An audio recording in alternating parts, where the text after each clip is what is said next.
Good evening, everyone. So I'm going to start the class for now. So there are very few students, but it's fine. We can just start. Okay. So I do want to start by asking some questions from yesterday. Okay. I will ask particular people. Okay. Okay. So Namrata, what does a backend developer do? What is his role? Main role. Writes a server-side program Okay. So, and what are we writing? Like, how are we writing now? Like, using which technology are we writing? by using Node.js and Express.js. Yes, yes.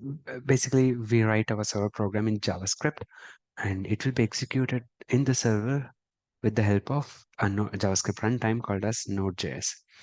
And the library that we are going to use to write our server program is what?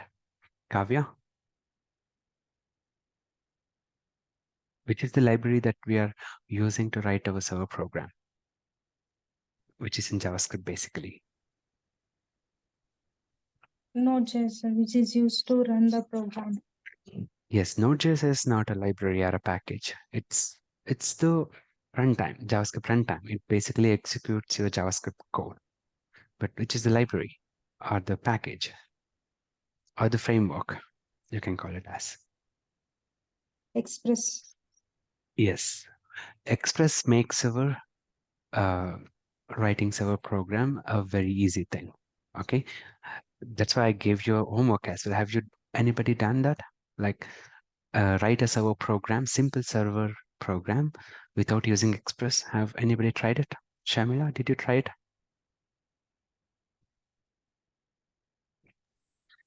No, sir. Okay, so Abhilasha, did you try it? Um, not yet, but I'll be uploading the changes to GitHub. Okay, But Namrata, did you try it? Yes, sir, I did. Okay, so can you show it or it's fine? Can I just move on? So I'll just move on. Okay, I think we have enough. We don't have enough time. The thing is, I want everyone to try it out. Only then you'll understand the necessity of Node.js. Sorry, Express. Okay, it takes a lot of code to write server program without Express, and every single minor detail you have to remember. Okay. Okay. So now I will share my screen. So is my screen visible? Yes, sir. So today we will move on, and I want to discuss about two things today. The first topic that I want to discuss is what are we actually going to do in this class? Okay, the main part that we are going to build. Okay, as a backend developer, mainly, what are we going to do? The second thing is we'll try to build an API. Okay, we'll try to understand API, what API is, and there is a very famous pattern API called as REST API. Okay, so we'll try to understand that as well. Okay, so I'll keep my slide for the API. Okay, so as a backend developer, so what you would do is you will write a server program, and in server program there are lots of tasks which a server needs to do. Okay, so the most famous one is building a API or having an API from the server. Okay, so does anybody know what an API is? Of course, everybody will knowing its full form, but what does it actually mean? Can anybody say it? Okay, so I will just move on. Okay, so an API basically means it's application programming interface, meaning it connects two pieces of software. Okay, so how does it connect? So do you know any API already? If you're coming from front end, you must know some API, right? So the most famous API that you have been using up until now as a front end developer is the DOM, right? So DOM is basically document object model. And what does it do? It actually connects HTML to the JavaScript, right? It is an interface. It will help. our HTML document understandable to the JavaScript by converting entire HTML as an object, right? So then it gives it to the JavaScript and it can interact with the HTML, with that interface. With the document object model, it can interact with the HTML page and it can modify HTML, it can modify the style, all these things, right? So an API is nothing but a piece of software which tries to connect two pieces of software. Okay, so when I say API, usually I we talk about web APIs. That is a famous APIs. Okay, so and a web API is nothing but which serves data. Okay, in the olden days, it would serve data in the form of XML. Okay, but these days we get APIs data in the format of JSON. We will definitely discuss what JSON is. Okay, so I'll just try to read out the definition here. So an application programming interface, which is a piece of software that can be used by another piece of software in order to allow application to talk to each other, right? They can communicate, they can share information to each other, or they can try to understand what they have to do and all through the interface that we are given. Okay, it can be any interface. It can be a simple URL, it can be an uh, UI interface, anything. Okay, so application can be other thing as well. Like, sorry, don't worry about this. So I will just zoom this a bit.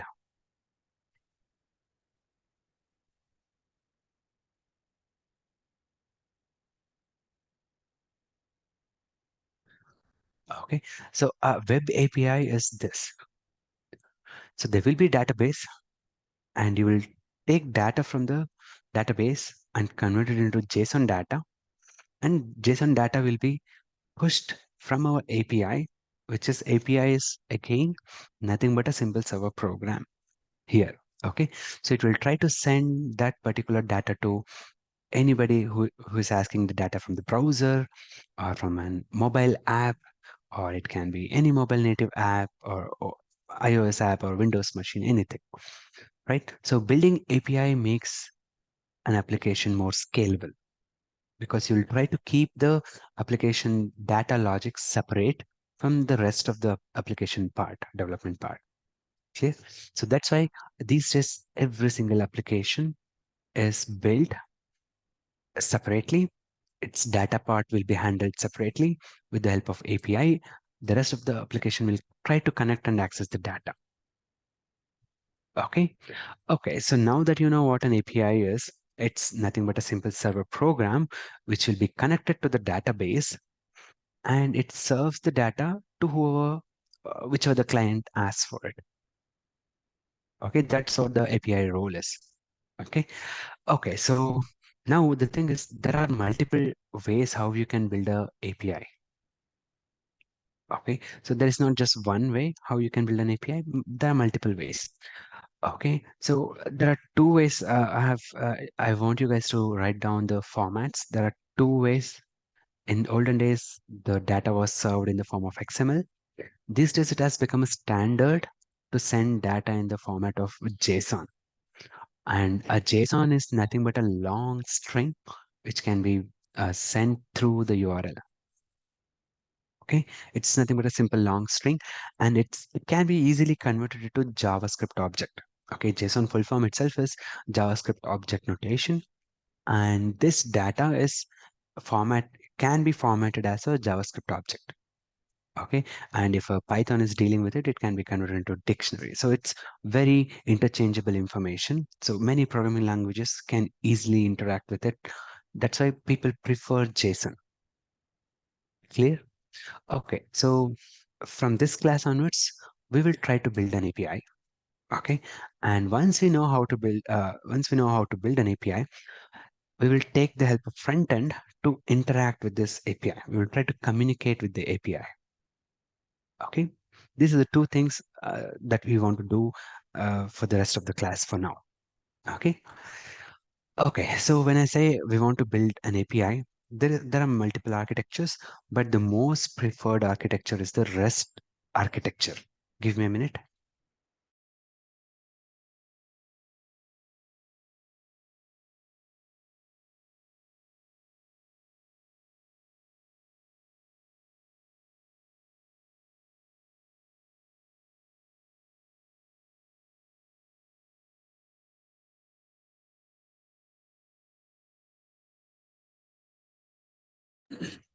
Okay, so yeah, architecture is the REST architecture. The full form of the REST is actually representational state transfer. You guys can note it down. Okay, or I will give you this document as well, so you can find it there as well. Okay, so in the olden days, uh, when you want to interact with an API, the API endpoints would decide what resource you have to access. Like, let's say you want to, you have a website of a trip or tour package management thing. That's what we are going to build as well in the class now. Okay. But the thing is, if you want to add a new tour, like let's say you want to store your tour data in the website, then you'd have to have an endpoint called as add new tour. Let's say you want to save the user data, then you would have to say add user. If you want to get the tour, you would have to say get the tour data. If you want to say particular tour, you have to mention the get tour, like this kind of tour with the name and everything. So, which is very, very bad because you would always have to come up with some kind of names which are not standard. People do differ and it's hard to remember, right? So there are lots of drawbacks if you don't have a proper architecture like REST architecture. So this was not used. Any doubts? Okay, so I'll just continue. So then comes the REST architecture, which is very organized in how your API endpoint should be, okay, or how your API should be accessed. So you already know what an API is. I just want to give you a clarity here. So all of a sudden you might be thinking I'm talking about the URLs and what is it has to do with the API, right? So an API is a server program. And how do you connect to a server? By sending it to a request. And how do you send a request? Through an URL, right? So you can interact with the web API with the help of URLs, right? So this URL is basically the medium to connect to your API. Clear? So your API is exposed through this URLs. Okay. And your API should know how to interact for this kind of URL is nothing but which is a simple request. Clear? Coming from a client, which is a browser. Clear? Okay, so I hope this is clear. Anybody has any doubt with this? Like why we are using routes or URLs for API to interact with the API and all? What is the connection between an URL and an API? Any doubts in this?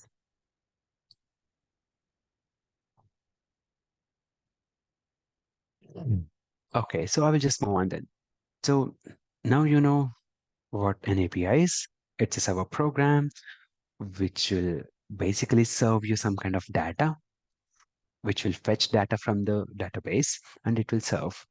But how can you interact with the API? You can interact with the API by sending a request with a particular URL, right?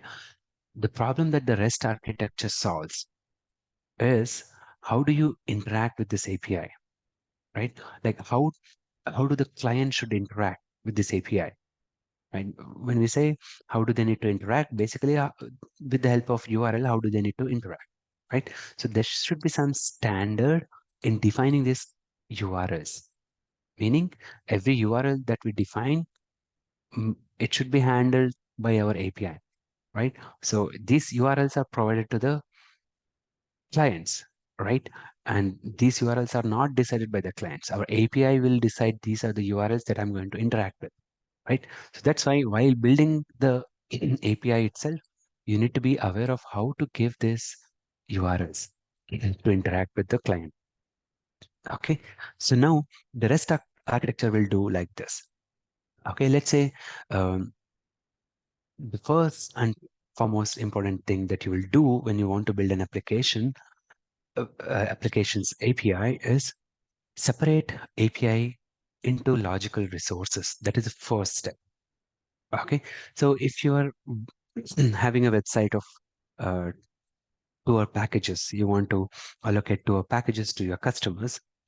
So the resources here, you have to define what are your resources, because an API always sends resources to the client, right? So you have to define what are your resources. So whenever you think of a tour website, definitely you have two resources in mind. One is all the tours, right? So they are the first resources.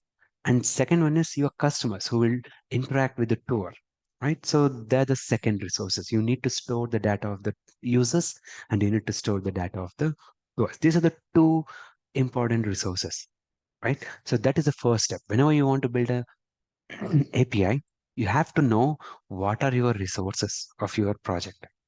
Okay. So the next thing, you have to expose structured resources based URLs. Okay. So whenever you want to give URLs to interact with the API, it should be based on the resources. Okay. Not on the operations like verbs, like add new tour, get tour. These are all verbs.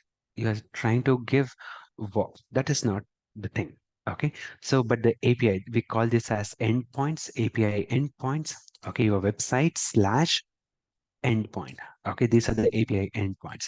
So the endpoint should not contain these verbs. In REST architecture, API endpoints will not contain verbs like this. Instead, they will contain the resources.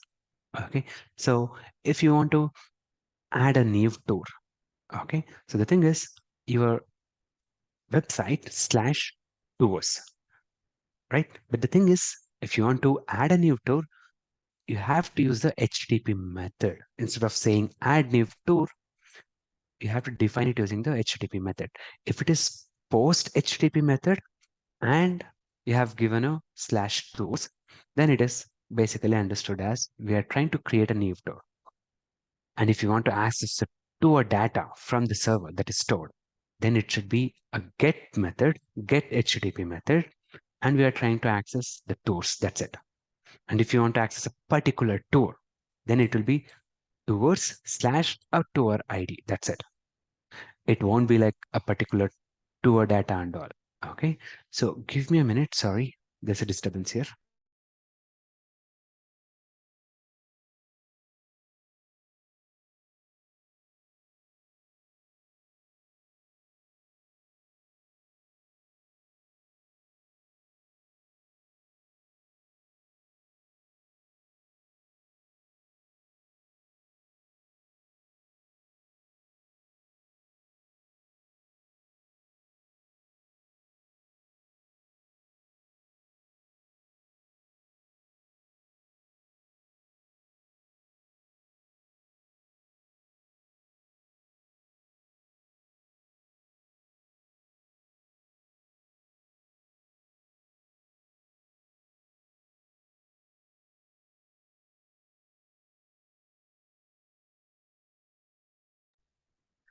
Okay. So I'm back. Sorry. Um, so where did we stop? We stopped at the HTTP methods, right? So whenever you want to expose your resources as logical resources, then the endpoint should be just the resources. And if you want to add that resource, it should be post HTTP method. And if you want to access information about the resource, it should be get, right? And if you want to update the resource, let's say you have a tour already saved in your database, you want to update it, then just the tour and the ID of the tour and the method should decide what to do with the data. The verb like update tour, it should not be there. Instead, the HTTP method should define what your API should do. Okay, let's say you can use put or patch for updating. And if you want to delete that particular tour, just use the delete HTTP method to delete that tour. Basically the CRUD operations here. So just raise the hands if everybody is clear up to now. So Kavya, could you understand up to here? Yes, sir. Okay. Shamila, you could understand. Okay. Srivatsa? Yes, sir. Sure. Nimrata, understood? So, Okay. So, so I will just continue then. Okay. So we have covered 3 points. So the thing is, a REST architecture should divide its resources. First, it should identify its resources. and the URL endpoint should have those resources. And what do we need to do should be decided by the HTTP methods and not the verbs like this. Okay. And the next thing is the data should be sent in the form of JSON itself. A REST architecture API usually sends data in the form of JSON. Okay, that is the thing. And JSON is nothing but a big string. Okay, and it usually is like this. I will zoom it a bit more. Observe it here. It looks and feels like exactly JavaScript object. Okay, so observe here. Um, every single thing has a key value pairs, right? But in JavaScript, it would be like ID. This will not have the quotes, but here JSON has quotes for the key names. That's the only difference.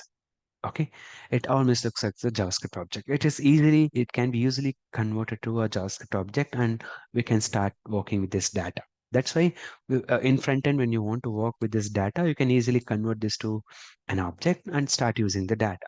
Okay, that's why a node, if you are building projects using Node.js, we will always send data in the form of JSON. Okay.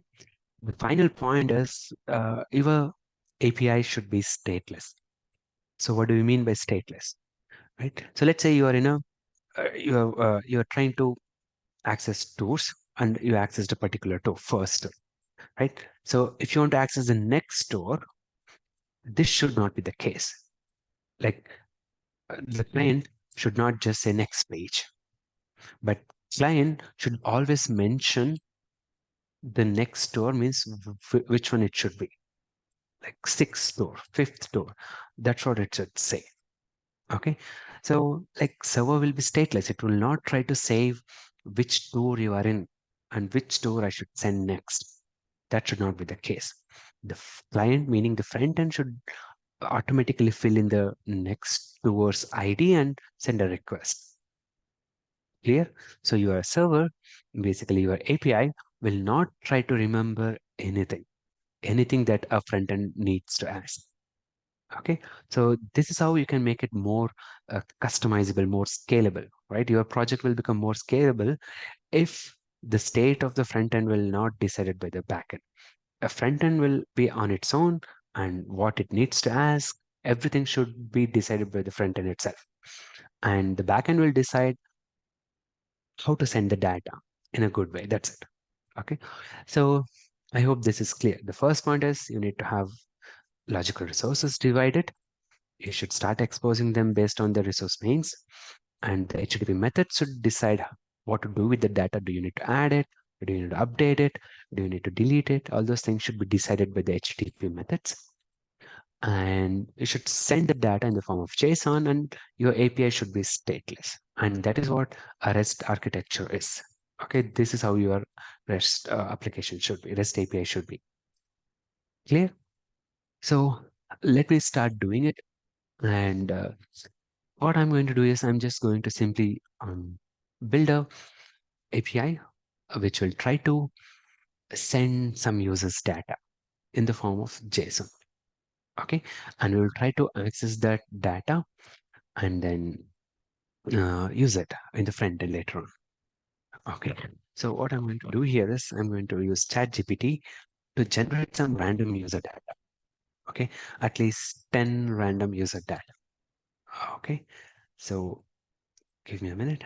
So generate, you can simply ask it here, generate random user data in the form of JSON. Okay, um, containing name, age, and then maybe their country and gender. I think these are enough. I need at least 20 user data. Okay, it will try to give me some random data. I'm going to keep this in a separate file. Okay, I will let you know how. And the thing is, we are trying to build a REST API, and we need to interact with the database to fetch the data, to store the data, and all those things. But for now, I am skipping the part of database and I'm simply going to store all the data in a simple file. Okay, and we are going to fetch the data from the file. We are going to update the data in the file itself, and later on we can separately learn the database, which is MongoDB. Okay. Okay, so I'll just check. Okay, it has generated some 20 data in the form of JSON. You can already observe it here. So every single key is in the form of string, right? So I'll copy this. So I'm going to create a new project here. Sorry.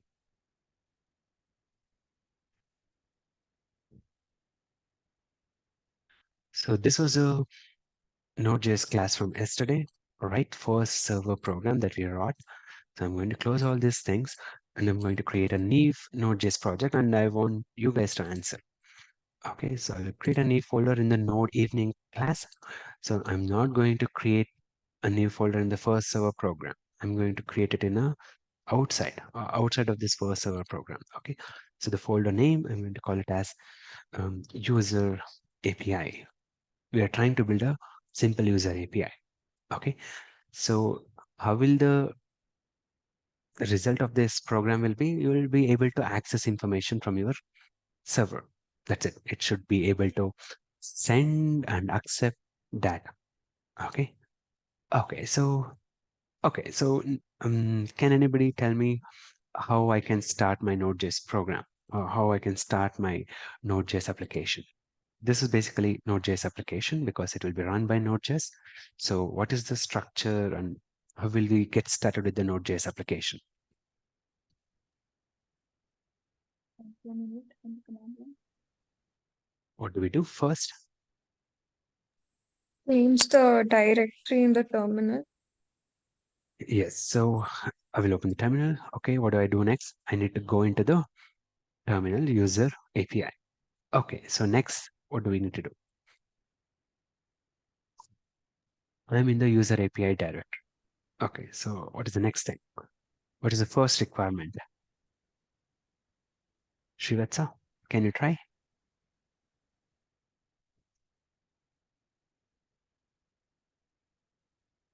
Vilasha? npm init. Yes, so we need to have a package.json file. That is very important, right? So it will basically store all our packages information and a script to run our Node.js project and all the linting, basic information about the project and everything. Right? That is very important because when you start building an application like a server program, you will try to import lots of libraries. You will work with lots of libraries and you need to track them all because when you share your project to the next person, then they have to know what libraries you have used because when you're working with a project, you are not the only one working, right? So you have to know, you have to decide. And sometimes even if you, for some reason, you want to upload your code to the GitHub or somewhere, you will not upload the node modules folder or the packages folder. Instead, you will just upload the package.json file. And next time when you download the entire project, but you will not have the node modules folder with all the packages. And you can install all those packages automatically by looking up in the package.json file. I know it doesn't make any sense for now, but let's just continue. So just remember that you need to have the package.json file, which will keep track of the packages that you install, right? So you have to write npm init. Okay, so I'm happy with the package name and it's version 1, a simple user API program. Okay, entry point, I'm going to make it as app.js for now. And I don't have a test command, no git. Maybe we will start working with the git from tomorrow. Okay, I want you guys to know basic git commands. And who doesn't know git? Please raise your hands.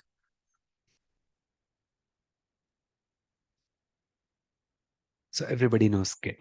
Okay, so, okay, Sharmila doesn't know the git. Okay, I will send you a small video and try and understand it from there. If not, I will do a bit more in the class itself. Okay, Okay. it's not okay, but try and watch. I will send you the like it's just 15 to 20 minutes video. You can finish it out. Okay.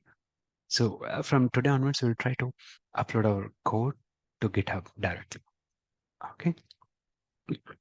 Okay. So I'm going to get the author name to Manoj and everything is okay. Okay. So now we have the package.json file. So the only file that we have now is the package.json file. Okay. So what do we do now? Next, what is the file that we need to create? Kavya? app.js. Yes, because our entry point is app.js, right? So I'm going to create app.js. Okay. Okay. So the next thing, what are the libraries that we need? Srivatsa, you have a doubt? No, sir. Okay. So your hand was raised, but okay. What is the next thing that we need to do? Which are the packages that we need to install? Because now we are going to start writing our API, which is simply server program, right? It will listen for requests, it will respond, but the only thing is it will respond with the data. Okay. Okay. So what is the next thing that we do? Namrata? Installing Express. Yes, we need to install Express. All right. So let's install that. So you make sure that you're in the user API, right? So how do we install npm I Express? That's it. Okay. So observe here, you got a package log and the node modules folder. Okay. So, and it should be listed here as well. You have a dependency called as Express. So I want to install one more tool, which is the node mod. So Shamila, what will this node mod do?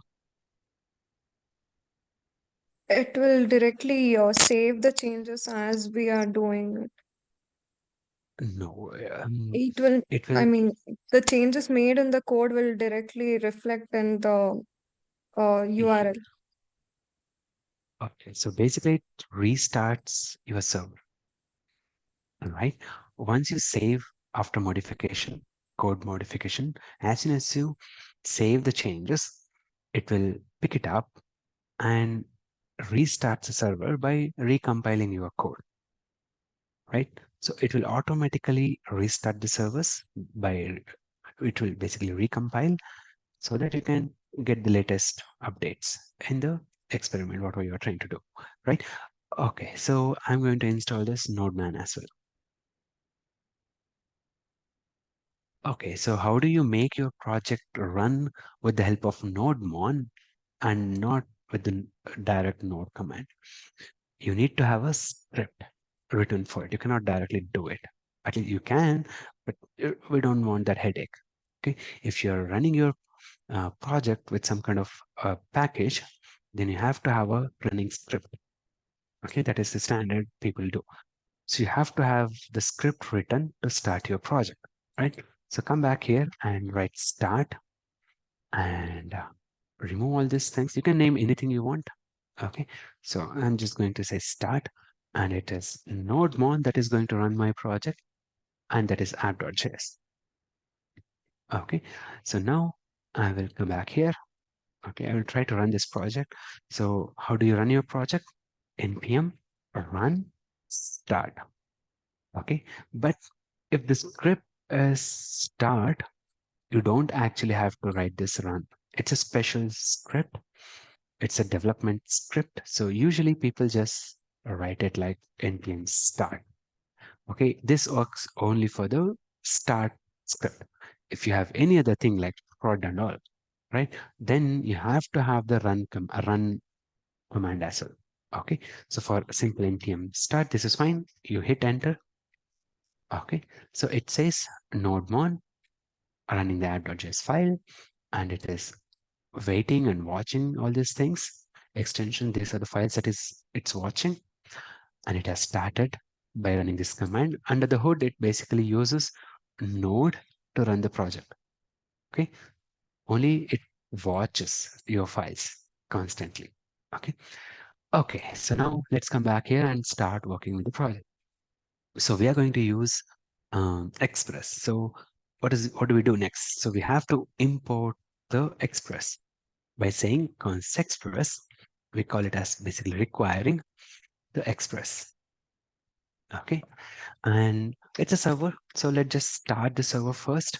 So we were creating an app object out of the express.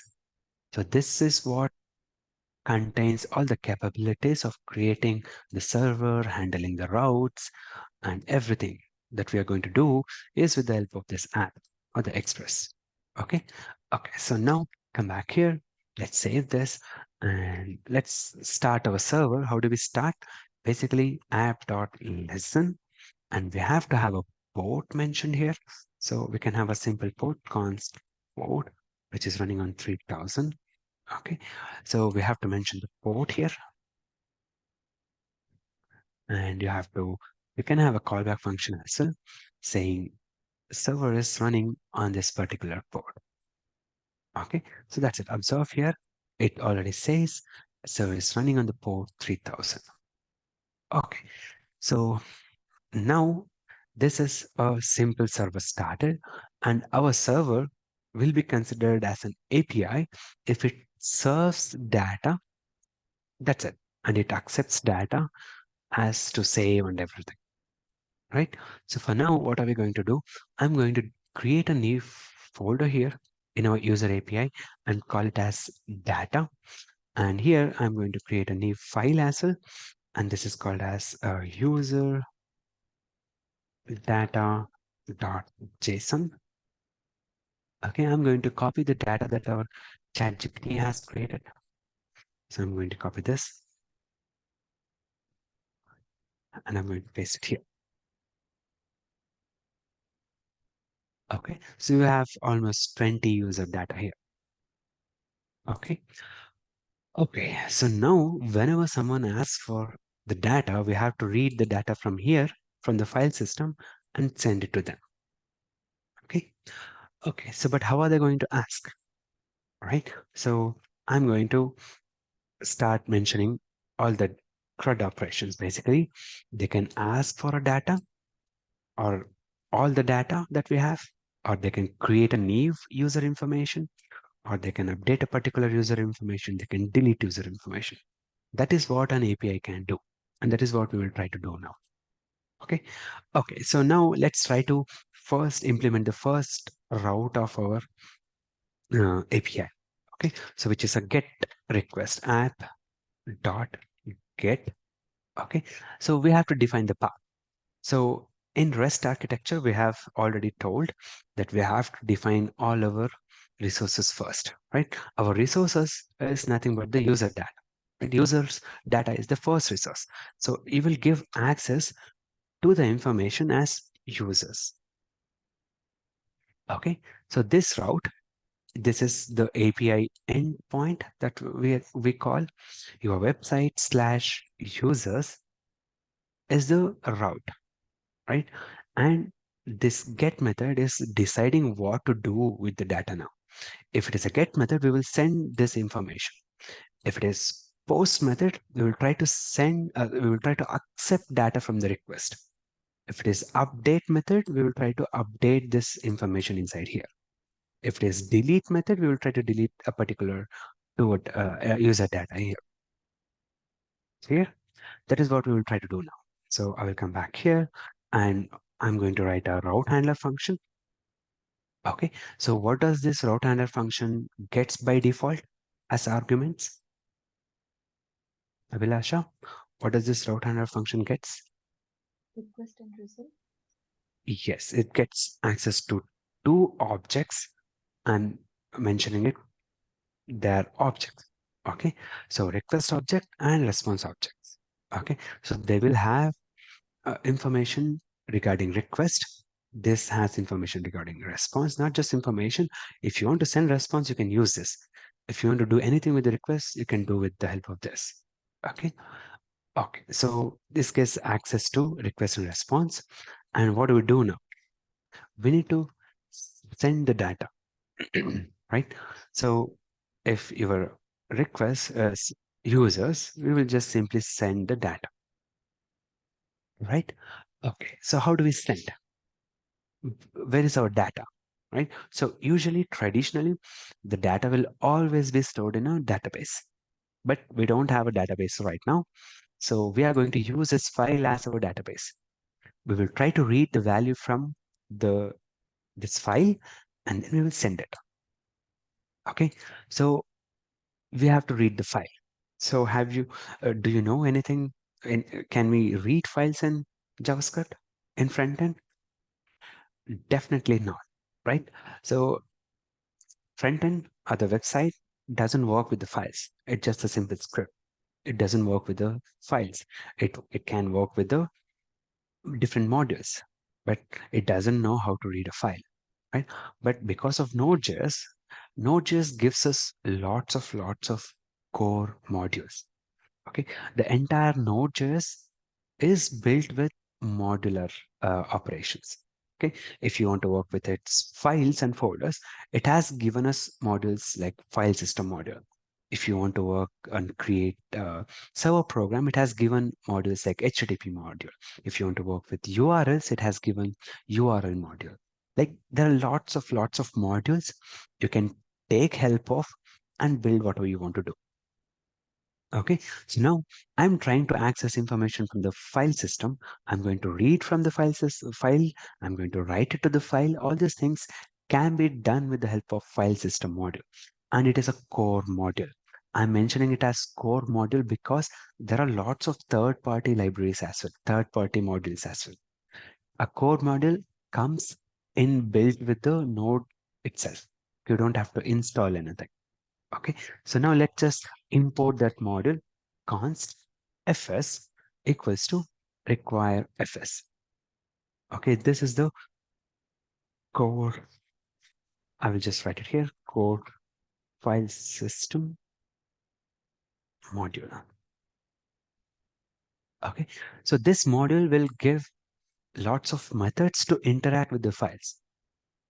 Okay, so I can come back here, and now at the top level of the code, because people are constantly going to ask the data, I will try to read the data at the once at the global level. Okay, I don't want to read every time the user asks for data. Like let's say 10,000 people will ask for their user data. You don't want to read the entire file 10,000 times, right? I'm going to read it once when the application starts, and I'm going to send it whenever they ask for it.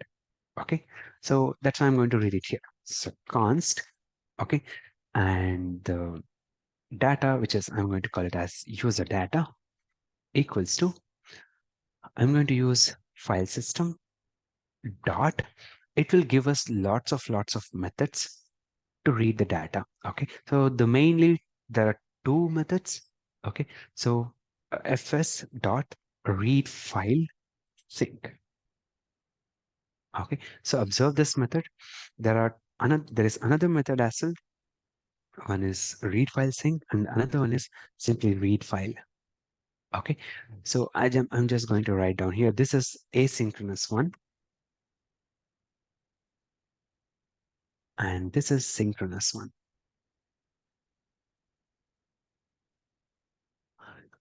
Okay, so I think you guys already know what synchronous and asynchronous means, right? So the data, when do we go with the asynchronous task? If the operation is too complex, and if it takes too much of time, we always go with the asynchronous one. But the thing is, this is a top level code, right? We are going to execute this only once. We are going to read the data at the beginning once, and we are sending it people whenever they ask for it. So we are good to go with the synchronous one as well. We don't have to go with the asynchronous one, right? So I'm not going to go with the asynchronous one for now. Okay, so I want you guys to, this is homework. Okay, I want you to understand how this asynchronous file reading works. Okay, there are documentation. I just want to show it here itself. Okay, if you go to Node.js, okay, good. You guys have to read the documentation. That is the most important part of any developer. They have to know how to read the documentation. So under this Node.js, if you just scroll down, there is file system. These are the modules. Okay, so just scroll down and there is file system. Okay, so there are lots of things how we can work with the file system. Okay, so Let's just scroll down a bit.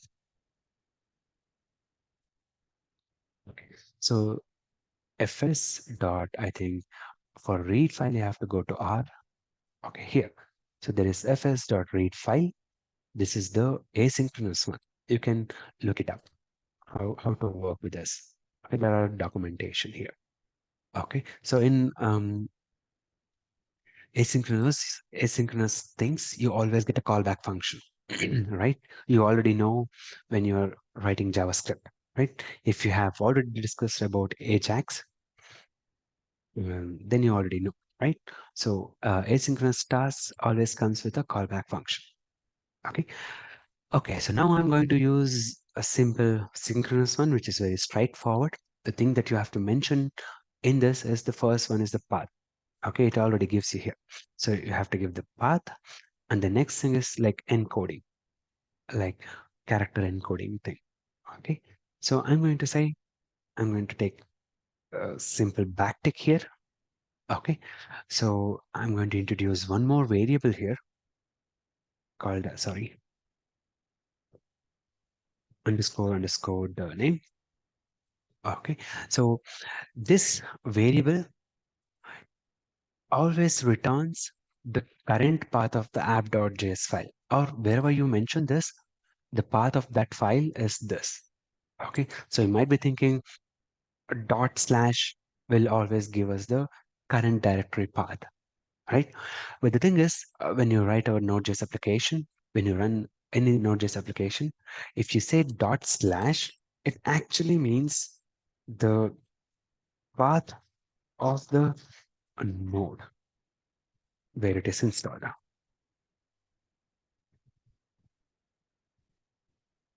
Sorry, not sorry,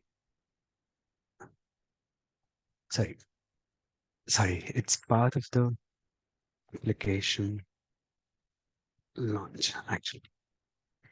Okay, so how are we running our application? So this is the path. Actually, sorry.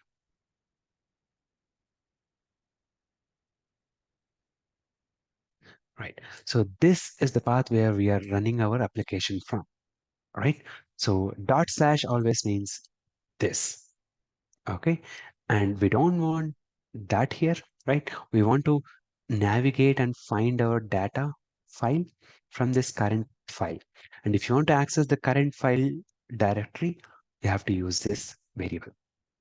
Okay, that's why I'm writing it here. So I will write down here as well. So underscore the name path of the current file. Okay. Okay, so now once from the current file, what do we have to do? We have to go into the data file and find the user.json. Clear? Okay, so then the second argument that I'm going to pass here is the character encoding, right? Which is simply UTF-8.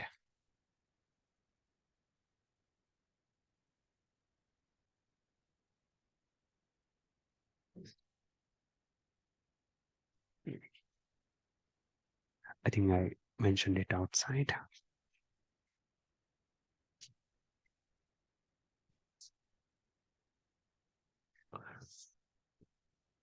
Okay, so observe it here. We have a variable called as user data. From the file system, we are accessing a method called as read file sync, and we are mentioning the path from where to read this file.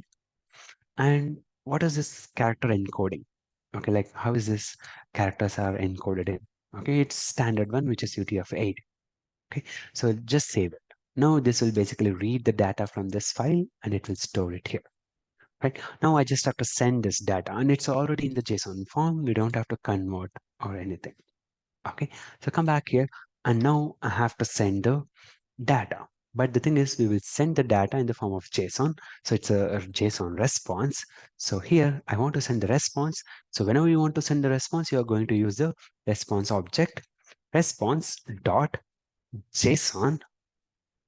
Okay, and simply send the JSON for data, which is user data. Okay, so I want to mention one another thing. Every time you want to send a response, that response should also contain a response status code. Okay, so I will just say status, and this status, every response will have a status code. Okay, so I'm going to write a status code here as 200. Okay, so a 200 response code basically means it's a success. Okay, so a request asks for something, and we successfully got that data, and we are successfully sending it. So that's why we are writing a code here called as success. Okay, let's just save it, and that's it. Okay, so now how do we send this data? As how do we watch this? Like where to get read this data? We have to find a client which will ask for this, right? So let's go to our browser, and let's say 127.0.0.1 and 3000. Okay, so of course we have not defined a route for a simple slash, right? We have defined a route for users, right? Slash users, right? So let's just come back here and write slash users. And as soon as we do it, we got the data here. Okay, I think when we read the file, it will be in the form of um, a long string. So I think we have to convert this to a JavaScript object, JSON.parse, and user data. You already know this function from the JavaScript class, I think. So it will simply pass this to a JavaScript object, and it will send it. Okay, so now refresh this. You have a simply formatted data here. Okay, so it has name, Alice, JSON, age, and everything. Clear? This is our first API request and the response. Clear? So observe this. Up until now, what have we done? So we imported Express, we imported file system to read the file data, and we created our app object, we defined our port, and we started our server. We listened for a request, which is starting with the users of the get method. Okay, so now let's say I want to add a new user data. I will finish this class by this. Okay, so I want to add a new user information. Okay, so how do we do this? So app dot post. Okay, so whenever you want to add a information, your API should start with the post request. Okay, so the endpoint is again simply users, right?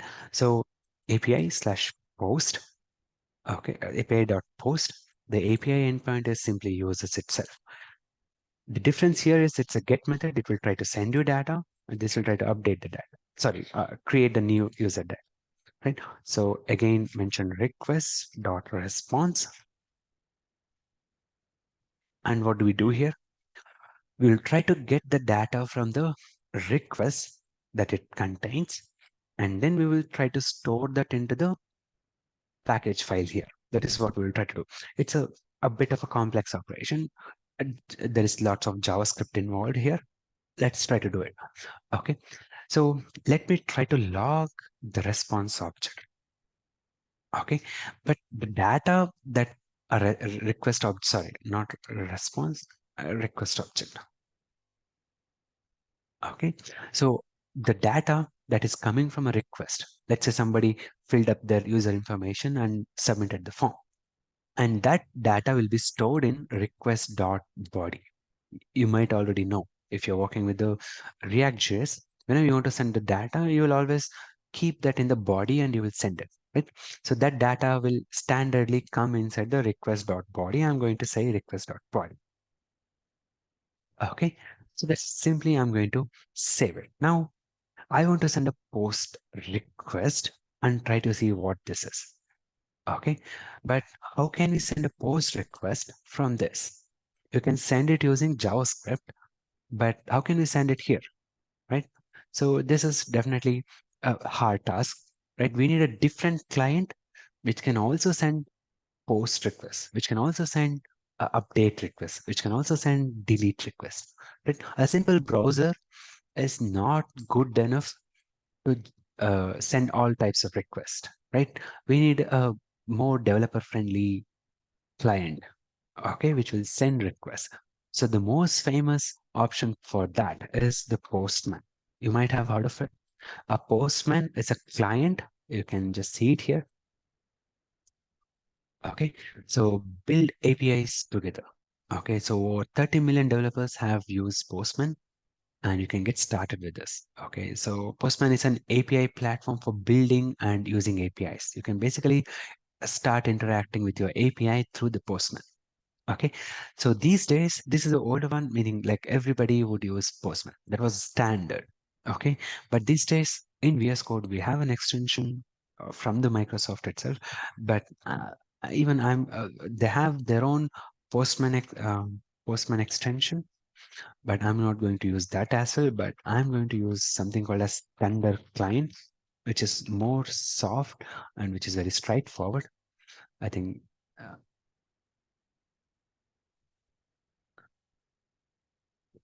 Don't worry, I think something is wrong with my internet thing. Okay. So it should be extension. Sorry, I was searching somewhere else. Okay, so then the client. Okay, so this is the extension that I'm going to use. So this is our alternative to Postman, which will help us in sending different types of requests. Okay, so I have already installed it here. As soon as you install it, it will give you like this. I have already lots of requests being sent. Okay, so I'm going to go to collections, or maybe I will just simply stay in the activity tab and I will click on this new request. Okay, so observe here, we can enter our URL here and you can set different types of methods to send the request. Okay, so I'm going to set it as post and I'm going to take this down and say 127.0.0.1:3000/users. Okay, so this will basically do what? This will basically send a post request to our server. And what do we do then? It will log the request body, right? Let me open the terminal as well, and I will hit send. And we got a log here as undefined. Okay, so observe here, what is this doing? It's saying processing. It's waiting for the response to show up. You can make it as a get request here.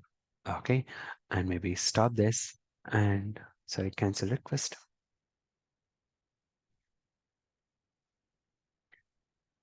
For some reason it's not working. I'll send a new request here. 127.0.0.1:3000/users. Okay, now this time it's a get request. If you hit send, you can basically see all the user data here. This is where you can see the response, and you can also see the response code. Okay, so if you send a post request, it's waiting for the response. And observe here, we have not sent any response. Here, as soon as you send a response, the cycle is over. You got a request, the server sent a response. And until and unless server sends a response, it will be keep on waiting for it. Okay, so it's usually called as a request response cycle. The cycle will always be keep on working. Okay, so now here we have not sent a response. It is stuck here in this code. It's not going anywhere, but we have logged it and we are getting a log called as undefined.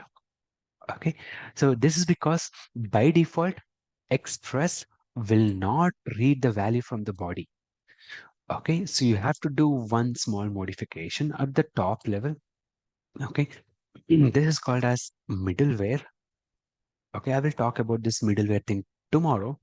Okay, you have to execute a middleware called as app.use. Whenever you want to execute a middleware, you use a method called as use. Don't worry about this. What is this middleware and everything? I can just mention a quick thing here. A middleware is what runs between a request and a response.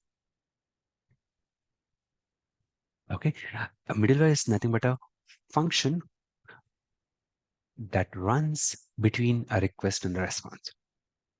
Here, whenever a request comes, this will be provided with that. And only afterwards, the response will be passed. Okay.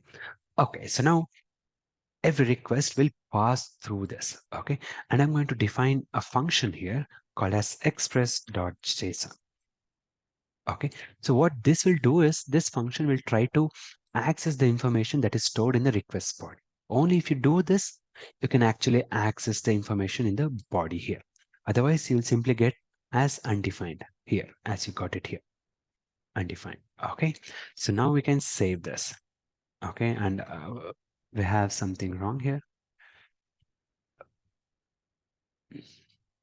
Okay. Sorry. We are using this even before defining it. Okay, I have to use it afterwards. Only after defining the app, we have to use it. Okay, that's correct. Okay, our app is running successfully, and come back here and try to send this again.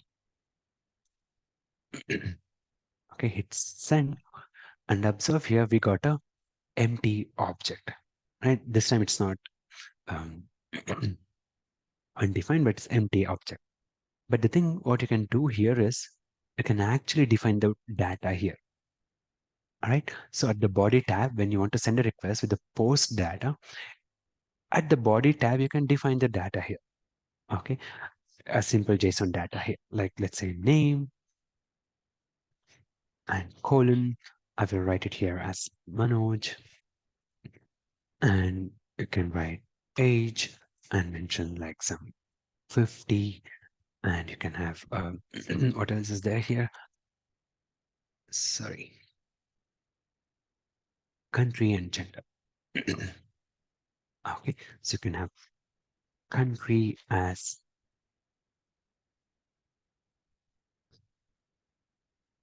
India, and finally gender as male. Okay, so that's it. Now hit send and open the tab and observe here this time the request body contains the data that we sent from the client, which is the client here. Our Thunder client is the client, right?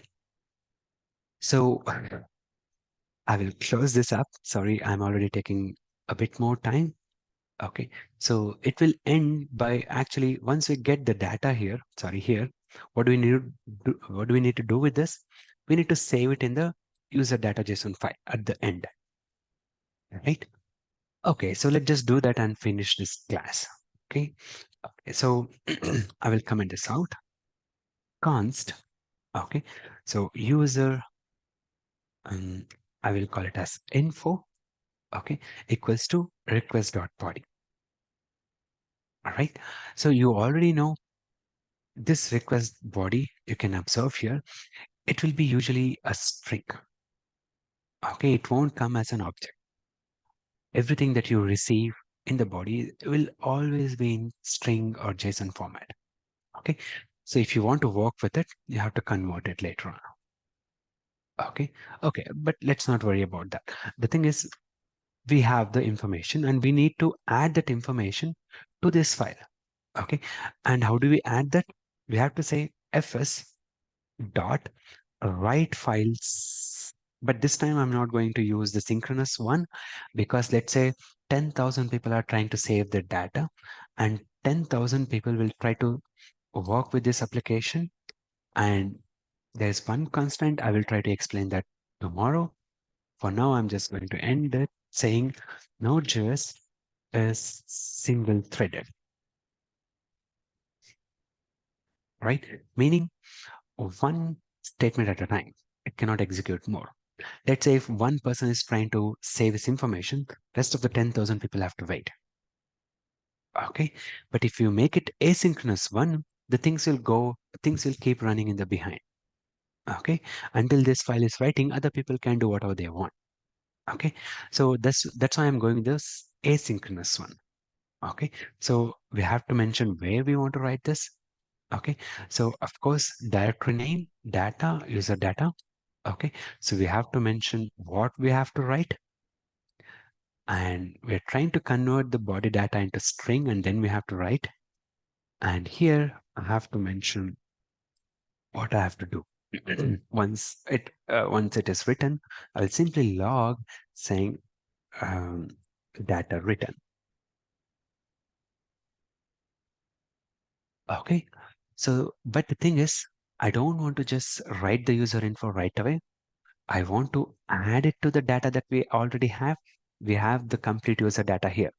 I want to add it to it and then rewrite the entire file.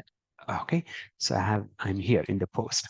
Okay. I will close this. In the post, where we accessed the request body data, which is just one information, and we need to add this data to the complete data, which is here, all the data here with that, right? So all the data is nothing but a long array, and everything is just simply this.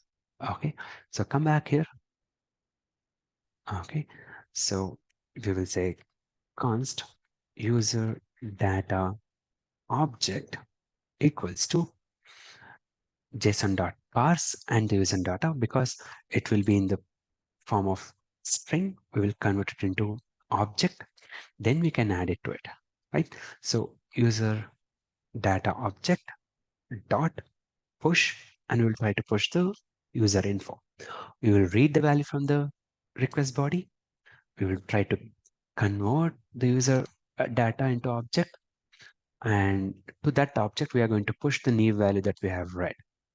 And finally we are going to take this user data object, all right, and then we are going to simply write it to the file. That's it. Okay, so once we have written it, maybe here we can send a response as well. So res dot status, and I'm going to write 4 and I think 201. Sorry, I will mention what this is, and JSON. I will explain this as well. Sorry.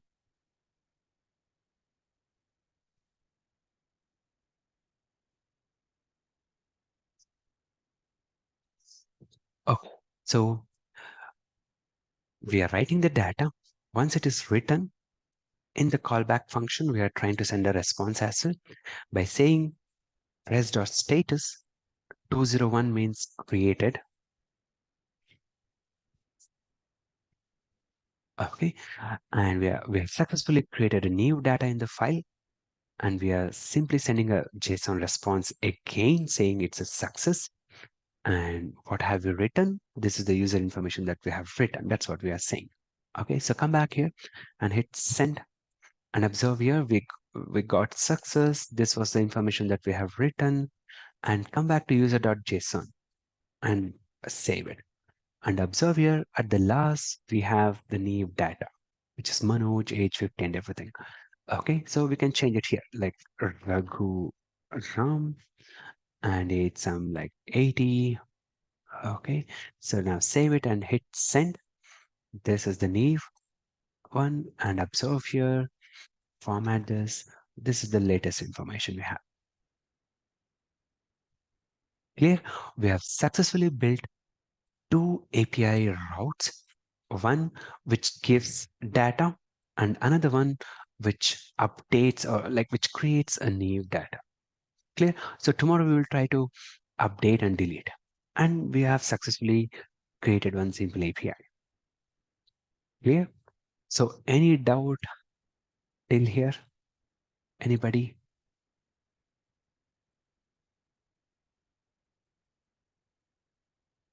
Okay, so shall I just wrap it up? I'll just finish the class by what we have done up to now. Okay, so we basically wanted to create an API. So we understood what an API is.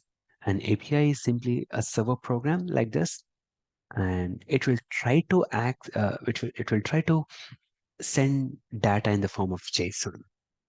But when it needs to send data in the form of JSON, we need to follow some kind of pattern. And the pattern or the architecture that we are going to follow is REST pattern or REST architecture. Okay, in REST architecture, we will try to send the resources using the HTTP methods. That's it. That is, and it should be stateless, and like there shouldn't be any verbs, manual verbs. Clear? That is basically it. So that's what we did. We simply, of course, there were a lot of other things that we discussed. We also talked about the file system. I want you guys to go through this as well. I want you guys to read the documentation of the file system, how to work with it. And I have discussed the synchronous one, and I have also discussed the asynchronous one here. For the writing part, I have discussed the asynchronous one. And for reading part, I have discussed the simple synchronous one. Okay. And I also talked about what is this underscore underscore directory name. Okay. And dot slash is not applicable here. When you require, dot slash always means the current directory itself, except here. Everywhere else, dot slash basically means path of the application launch. And if you want to access the current directory, it's always underscore underscore directory name. Okay. So that's it. We also know about how to send a JSON response using the JSON method that is present in the response.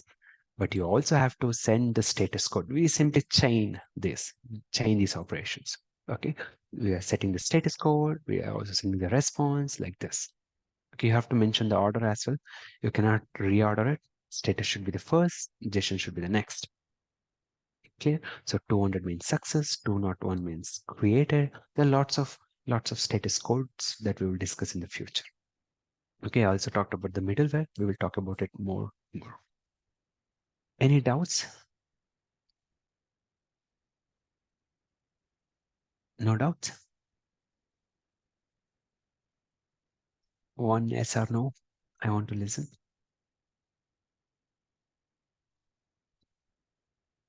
Namrata, any doubts? No, sir. Okay, understood. Shamila, any doubts?